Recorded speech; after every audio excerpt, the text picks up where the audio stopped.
रावण असा पत्नी समोर बढाया मारायचा, मंदोदरी समोर बढाया मारायचा. मंदोदरीला म्हणायला लागला, म्हणे प्रभू रामचंद्रांना मी युद्धामध्ये सहज हरवेल, म्हणे सहज हरवेल. बढाया मारायचा, मी असं करेन, मी तसं करेन. मंदोदरी म्हणू लागली, मालक शांत बसा.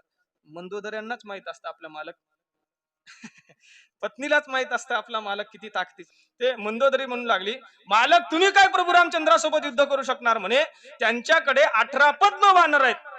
रावण काय बोलला, ऐका येऊ दे म्हणे 18 पद्म वानर, ते माझं काहीच करू शकत नाही. मंदोदरी म्हणू लागली, मालक असं बोलू नका, मालक असं बोलू नका. अहो त्या 18 पद्मापैकी परवा एकच आले होते. कोण? आमचे हनुमंतराय. त्यांनी काय काय पराक्रम केला. अशोक बागेचा विध्वंस केला, लंकिनी नावाची राक्षसीने मारली. एवढंच नाही, तुकोबराय म्हणतात रावणाच्या दाढी मिशा सुद्धा जाळल्या गोरख भाऊ.